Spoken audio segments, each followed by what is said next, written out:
नमस्कार दोस्तों, good evening. कैसे हो आप लोग?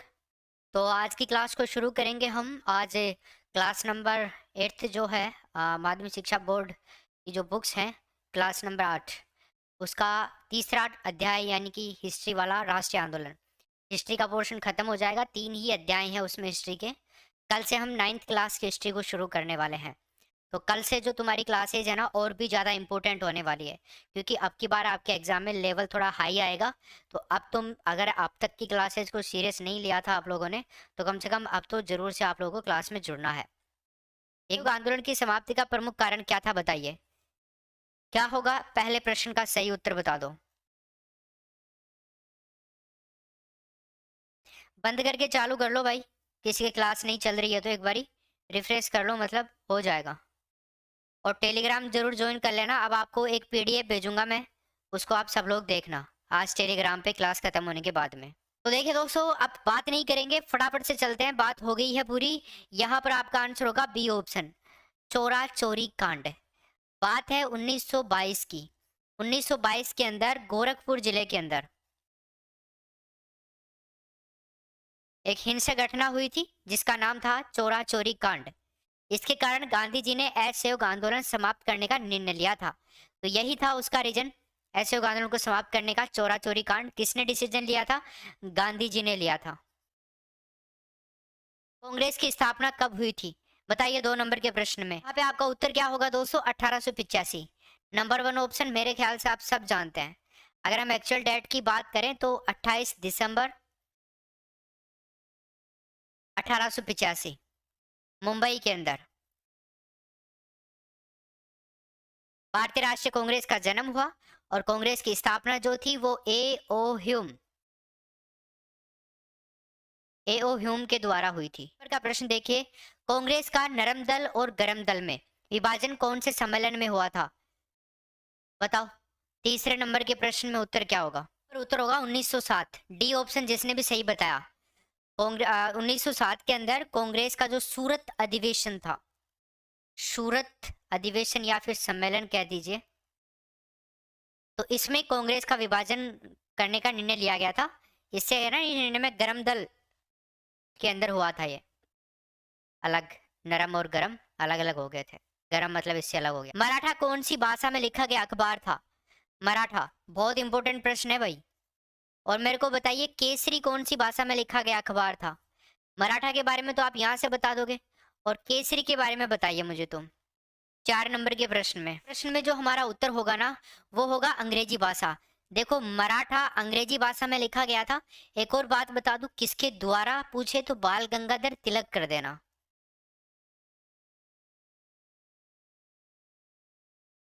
बाल गंगाधर तिलक ने। और हम केसरी की बात करें दोस्तों, तो केसरी लिखा गया था मराठी भाषा के अंदर। प्रश्न है, उत्तर करो। कांग्रेस की प्रथम बैठक कहाँ आयोजित की गई थी? अभी थोड़ी देर पहले बताया मैंने। मैं कहाँ आयोजित की गई थी दोस्तों? बस वहीं की गई थी, मुंबई के अंदर। 1885 के अंदर पहली कांग्रेस बैठक मुंबई के अंदर। एक कॉलेज था, उसका नाम था गोकुलदास तेजपाल संस्कृत कॉलेज।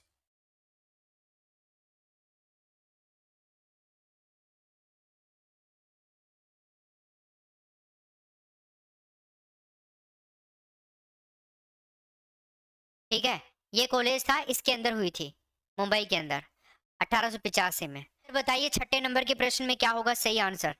सो यहाँ पर उत्तर क्या होगा 6 नंबर के प्रश्न में? बी ऑप्शन, बाल गंगाधर तिलक। भारत में अंग्रेजी नौकरशाही से अनुनय करके हम कुछ भी प्राप्त नहीं कर सकते, ये कथन किसका था दोस्तों? बाल गंगाधर तिलक का था। भारतीय अशांति के पिता कहलाते हैं ये। अगर हमसे पूछे कि भारतीय अशांति के पिता किसे कहा जाता है, तो क्या बताओगे दोस्तों? बाल गंगाधर तिलक। लखनऊ समझौता कब हुआ था? क्या होगा 7वें नंबर के प्रश्न में सही उत्तर? बताओ बताओ, लखनऊ समझौता कब हुआ था? होगा आपका ए ऑप्शन, 1916। लखनऊ समझौता नहीं है 1920 में, 1916 में है लखनऊ समझौता। और ये बाल गंगा, अगर आपको पूछे कि किस किस के प्रयासों से हुआ था, तो बाल गंगाधर तिलक के प्रयासों से ही हुआ था ये 1916 के अंदर। अगर मैं बात करूं दिसंबर 1916 की एक्चुअल में, तो दिसंबर 1916 के अंदर भारतीय राष्ट्रीय कांग्रेस और जो अखिल भारतीय मुस्लिम लीग था उनके द्वारा किया गया था ये समझौता, जो कि 29 दिसंबर 29 दिसंबर 1916 को लखनऊ अधिवेशन में जो भारतीय राष्ट्रीय कांग्रेस थी उसके द्वारा, और 31 दिसंबर 1916 को अखिल भारतीय मुस्लिम लीग के द्वारा पारित कर दिया गया था। तो इन डेट को भी आप चाहो तो याद कर सकते हो। ये कांग्रेस ने पारित किया था इस दिन, और इस दिन पारित किया था मुस्लिम लीग ने।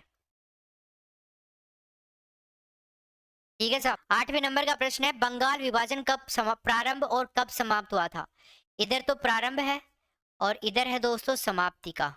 तो बताओ मेरे को क्या होगा इसका सही उत्तर? बंगाल विभाजन कब प्रारंभ व समाप्त हुआ था? ठीक है, देखो प्रारंभ की बात करें ना तो 19 जुलाई। कब दोस्तों? 19 जुलाई 1905 को इसकी घोषणा हो चुकी थी। भारत के उस टाइम में वायस राय थे करजन, उनके द्वारा इसकी घोषणा कर दी गई थी।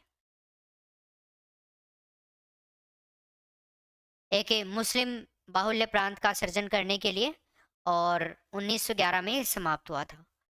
वोट डालो शासन करो वाली नीति जो थी उसका भी ये अंग ही माना जाता है। प्रांतों में द्वैध शासन कौन से अधिनियम द्वारा स्थापित किया गया था? बताओ, द्वैध शासन, ये बहुत इंपॉर्टेंट क्वेश्चन है। 9 नंबर के प्रश्न में उत्तर बताइए दोस्तों, क्या होगा? हम्म, ठीक है, तो देखो यहाँ पर उत्तर होगा आपका 1919 का अधिनियम। ठीक है ना? बी ऑप्शन, प्रांतों में द्वैध शासन। देखो 1919 दो बार आ रहा है ना, 1919 दो बार मतलब द्वैध दो बार, द्वैध दो, 1919 दो बार, ऐसे याद कर लेना। जलियांवाला बाग हत्याकांड किसके नेतृत्व में हुआ था बताइए?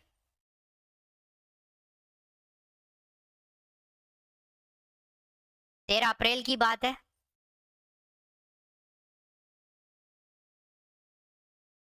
13 अप्रैल 1919। General Dyer, number 1 option, Amritsar Punjab के अंदर।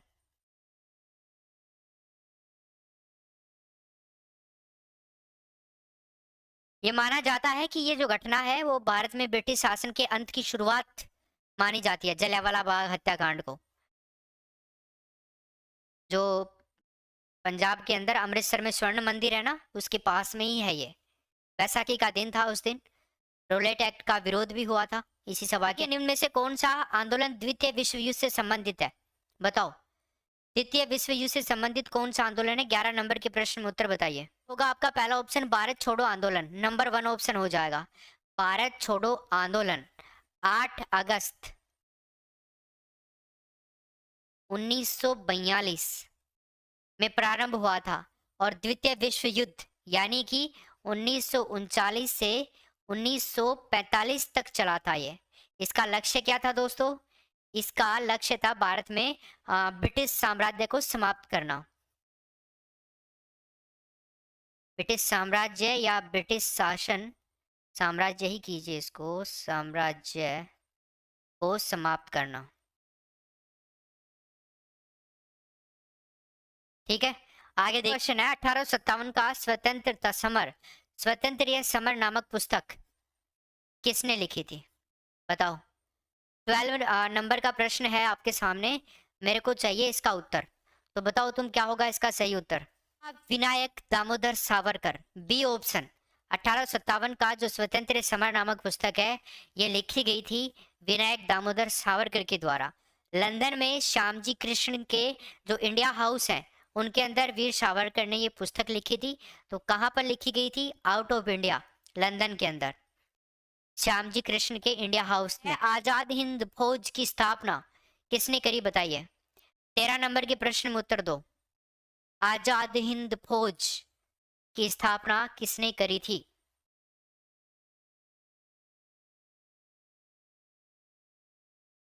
देखो दोस्तों, इस प्रश्न में उत्तर होगा रास बिहारी बोस ने।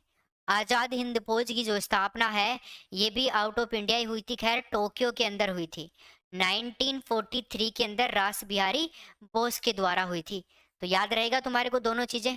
आगे देखिए, बिजोलिया में जमींदारों के खिलाफ हुए किसान आंदोलन से संबंधित कौन थे? आज ज्यादा क्वेश्चन नहीं है, 22 क्वेश्चन ही है इस टॉपिक के। तो बताओ क्या होगा इसमें राइट आंसर। बिजोलिया में जमींदारों के खिलाफ हुए किसान आंदोलन से संबंधित कौन थे? नाम क्या था? अन्य नाम कह सकते हो। देखो इसमें उत्तर होगा विजय सिंह पथिक। और इनका जो अन्य नाम है ना दोस्तों, वो था भूप सिंह के नाम से भी जाना जाता था इनको। इस नाम से, भूप सिंह के नाम से भी। फिर इनका एक और नाम अस्तित्व में आया था, इनको राष्ट्रीय पथिक भी कहा गया। क्या कहा गया? राष्ट्रीय पथिक भी कहा गया। इनकी जो माता थी दोस्तों, इनकी माता का नाम था कमल कुमारी। कमल कुमारी। और इनके जो पिताश्री थे दोस्तों, उनका नाम था हमीर सिंह गुर्जर। ये भी चीजें याद रखना आप लोग। अगला प्रश्न, रोलेट एक्ट पारित किया गया था, बताओ तो जरा, कब पारित किया गया था रोलेट एक्ट?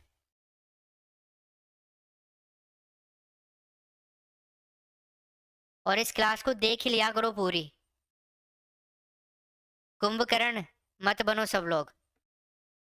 देखो इसका आंसर होगा पहला option 1919। Roulette act Gandhi ji के द्वारा किया गया था ये, और राष्ट्रीय लेवल पर ये हम इसको प्रथम आंदोलन कह सकते हैं।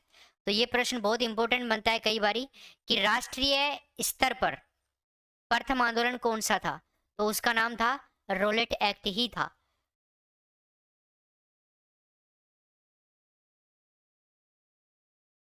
और आपको मैं बता दूं, 24 फरवरी की बात है, 24 फरवरी 1919 की। तो इस दिन क्या है ना, गांधी जी ने मुंबई के अंदर एक सत्याग्रह सभा का आयोजन किया था। कौन सी सभा का? सत्याग्रह सभा। किसके द्वारा? गांधी जी के द्वारा इस सभा का आयोजन किया गया।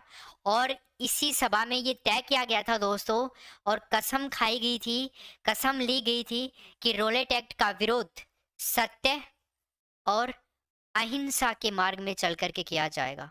सत्य और अहिंसा के मार्ग को अपना करके रोलेट एक्ट का विरोध किया जाएगा। तो अगर आपसे पूछ ले कि सत्य और अहिंसा के मार्ग पर जिस आंदोलन का शुरुआत करी गई उसका नाम बताइए, तो वो रोलेट एक्ट ही था। अगस्त क्रांति के नाम से कौन सा आंदोलन प्रसिद्ध है? बताओ, अगस्त क्रांति के नाम से। तो 16 नंबर के प्रश्न में क्या होगा? भारत छोड़ो आंदोलन। डी ऑप्शन हो जाएगा दोस्तों उत्तर इसका। क्या होगा? भारत छोड़ो आंदोलन हमारा ऑप्शन नंबर डी होगा इसका। अगला देखिए, राजस्थान का प्रथम किसान आंदोलन कौन सा था? बताओ, बहुत ही बेहतरीन प्रश्न है। आंदोलन बिजोलिया, ऑप्शन नंबर होगा बी इसका राइट आंसर। साधु सीताराम दास के नेतृत्व में हुई थी इसके 1897 के अंदर। राजस्थान का ऐसा आंदोलन है जो सबसे ज्यादा टाइम तक चला था ये, साधु सीताराम दास। इन भाई साहब के नेतृत्व में इस आंदोलन की शुरुआत की गई थी मेवाड़ राज्य के किसानों के द्वारा। मेवाड़ जो प्रेजेंट टाइम में चित्तौड़गढ़, उदयपुर, राजसमंद का थोड़ा सा एरिया, भीलवाड़ा का थोड़ा सा एरिया, ये 4 डिस्ट्रिक्ट बना करके मेवाड़ का निर्माण होता है, मेवाड़ वाले एरिया का। ठीक है, विजय सिंह पथिक भी इससे संबंधित थे, माणिक्यलाल वर्मा भी आए। मतलब बहुत बड़ा आंदोलन रहा है ये अपने आप में। राजस्थान का 44 साल तक चला था लगभग, ये सर्वाधिक टाइम तक चलने वाला आंदोलन था। और ये अहिंसक आंदोलन था, इसमें किसी प्रकार की कोई हिंसा नहीं हुई, शांतिपूर्ण तरीके से ही यह आंदोलन चला, आगे बढ़ता गया। ठीक है, छत्रपति व शिवाजी उत्सव के संस्थापक कौन थे? बताओ क्या होगा इसमें सही उत्तर? गंगाधर तिलक। दोस्तों क्या होगा? बाल Gangadhar Tilak, option number B हो जाएगा इसमें राइट आंसर का। कौन से क्रांतिकारी नेता ने दिल्ली में वायसराय लॉर्ड हॉर्डिंज के जुलूस में वायसराय पर बम फेंका था? बताओ। जोरावर सिंह बारट, नाम ही आन को थो, जोर सु भाटो फेंक। कहीं दोस्तों, जोर सु भाटो फेंक, भाटो मतलब बम फेंक, जोर सु फेंक, है ना, दिल्ली में फेंक, वायसराय होर्डिंग्स के जुलूस में फेंक। हो गया याद तुम्हारे को? जोरावर सिंह बारट का जन्म हुआ था 12 सितंबर को, 12 सितंबर 1883। उदयपुर के अंदर। ठीक है। तुम्हारी माँ तुम्हारे बिना दुखी है, वह आंसू बहुत वह आंसू बहुत ही बहाती है, ऐसे मान लीजिए। आपके बिना दुखी रहती है, ऐसे कर लीजिए इस कथन को। तो ये कथन किसने कहे थे, बताओ। आंसू बहाती रहती है, कर लो इसको, बहुत को बहाती रहती है, कर लो। बहाती रहती है। यस, ये होगा। 20 नंबर के प्रश्न में उत्तर दो। Question number, Charles Cleveland. और चार्ल्स क्लीवलैंड ने कहे थे प्रताप सिंह बारहट को। किसको कहे थे? प्रताप सिंह बारहट को। तगड़े वाले स्वतंत्रता सेनानी थे ये भी। चेतावनी राज चुंगटिया, यह ऐतिहासिक कृति किसके द्वारा लिखी गई, बताइए क्या होगा। ऑप्शन नंबर बी, इसका होगा केसरी सिंह बारठ। ठीक है, चेतावनी राज चुंगटिया। अच्छा, आप इसका उत्तर बता रहे थे, ठीक है। चलो जी, आगे देखिए अगला। मराठा और केसरी अखबारों का संपादन किसने किया था, जरा उत्तर बताओ मेरे को तुम। मराठा और केसरी अखबारों का संपादन, मराठा और केसरी अखबारों का संपादन, नंबर 1 ऑप्शन होगा बाल गंगाधर तिलक। ठीक है, अभी मैंने बताया मराठा जो अखबार है, ये कौन सी भाषा में लिखा गया, ये अंग्रेजी में लिखा गया। और केसरी की मैं बात करूं आपसे तो ये मराठी के अंदर लिखा गया। इन दोनों चीजों को याद रखिएगा दोस्तों। केसरी का जो मतलब होता है ना, अगर आपसे पूछ ले कि केसरी का अर्थ क्या होता है, इसका अर्थ होता है दोस्तों शेर। ठीक है, चलो, बहुत ही बढ़िया। ऑलराइट।